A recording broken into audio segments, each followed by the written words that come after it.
జనసేన, పవన్ కళ్యాణ్ గారి నాయకత్వం, పవన్ కళ్యాణ్ గారి నాయకత్వం. ఈరోజు ఎంతో శుభదినం. 12వ ఆవిర్భావ సమావేశంలో భగవంతుడు కూడా మనకి హోలీ పండుగనిచ్చాడు. హోలీని ఎంత వైభవంగా ఆనందంగా చేసుకుంటామో మన 12వ ఆవిర్భావ దినోత్సవం కూడా ఆ విధంగా జరుపుకోమని భగవంతుడు ఈ రెండింటిని ఒకటే రోజు తీసుకురావడం అన్నది చాలా గొప్ప సందర్భం. ఈరోజు నాగబాబు గారు ఇప్పుడే మాట్లాడినప్పుడు చెప్పారు, ఈయన తల్లికి కష్టం లేకుండా పుట్టాడు మా తమ్ముడు అని చెప్పారు. అంటే అటువంటి పుట్టిక ఎవరికి వస్తుంది అంటే కారణ జన్ములకు వస్తుంది. కారణ జన్ముడు ఎవరంటే మన ప్రీతమ జననేత పవన్ కళ్యాణ్ గారు. మనం 2వ స్వతంత్ర పోరాటం చూసాం మొన్న ఎన్నికల్లో. అందులో ఒంటి చేతితో ఈ కురుక్షేత్ర మహాసంగ్రామాన్ని నడిపించినటువంటి నాయకుడు ఎవరైనా ఉన్నారంటే అది పవన్ కళ్యాణ్ గారు మాత్రమే అని చెప్పక తప్పదు. ఈరోజు కూటమి లేకపోతే అధికారం లేదు. కూటమి రావాలి, కూటమి ఏర్పడాలి, ఈ రాష్ట్రాన్ని ముందుకు తీసుకెళ్ళాలి, ఈ స్వర్ణాంధ్రగా మార్పు చేయాలి అనే ఉద్దేశంతో బీజేపీ, తెలుగుదేశం, జనసేన 3 కూడా కలిపినటువంటి మహనీయుడు. ఈరోజు కూటమి లేకపోతే మనం ఊహించుకోగలమా చెప్పండి?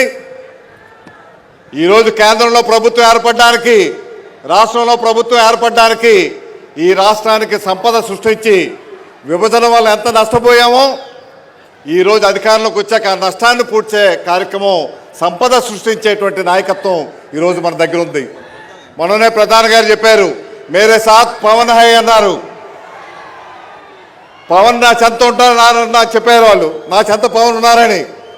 ఈ ఆంధ్ర రాష్ట్ర ప్రజలంతా ఈ పవన్ చెంత ఉన్నారనేసి మరొకసారి తెలియపరుస్తూ, ఈ సమకాల రాజకీయాల్లో స్వార్థం లేకుండా రాజకీయాలు చేసే వ్యక్తుల్ని ఈ మధ్యకాలంలో ఎక్కడా చూడటం లేదు.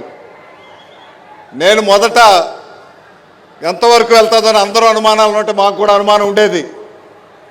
కానీ ఆ అనుమానాలన్నీ పటాపంచలు చేసి ఈయన పట్టుదలతో నిస్వార్థంగా నిజంగా ఈ 11 సంవత్సరాలు ఆయన రాజకీయం లేకుండా సినిమాల్లో ఉండుంటే ఈయన ఎన్ని ఆస్కార్ అవార్డులు తీసుకెళ్లారో, ఎన్ని వేల కోట్లు సంపాదించి ఉండేవారో తెలుసు మనకి. కానీ అవన్నీ కూడా వదిలిపెట్టి నిస్వార్థంగా, స్వార్థ ప్రయోజనాలు లేకుండా, స్వప్రయోజనం లేకుండా రాష్ట్రం బాగుండాలి, రాష్ట్రం అభివృద్ధి చెందాలి, నా రాష్ట్ర ప్రజలు ముందుకు వెళ్ళాలి, యువతకు అందరికీ ఉద్యోగాలు రావాలి, వారికి మార్గాలు చూపించాలి, పరిశ్రమలు తీసుకురావాలి, రైతన్నలను ఆదుకోవాలి, ఈ అక్క చెల్లెలను ఆదుకోవాలనేటువంటి ఏకైక సంకల్పంతో 11 సంవత్సరాలు నిర్విరామంగా పోరాటం చేసినటువంటి నాయకుడు మనతో ఉన్నాడు. మన నాయకుడితో ఉన్నామనుకోవడానికి గర్వంగా ఈరోజు చెప్పగలుగుతున్నాం.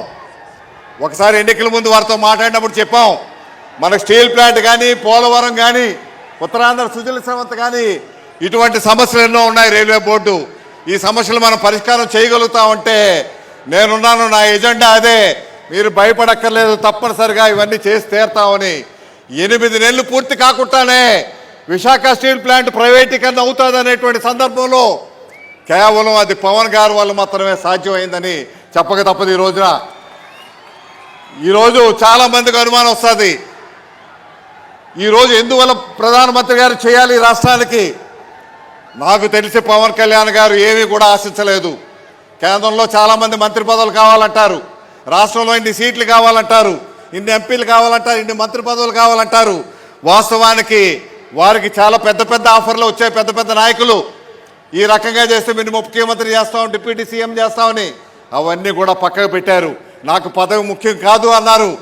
ఏ నాయకుడికి ఆ ధైర్యం ఉందో చెప్పండి. ఇప్పుడు నాకు తెలిసినటువంటి నాయకత్వంలో ఒక్క పవన్ కళ్యాణ్ గారే ధైర్యంగా నాకు పదవి అక్కర్లేదు, నాకు రాజకీయం అక్కర్లేదు, ప్రజల క్షేమమే ముఖ్యం అని చెప్పి రాజకీయాలకు అతీతంగా ఈరోజు కార్యక్రమాలు చేస్తూ ఉన్నారు.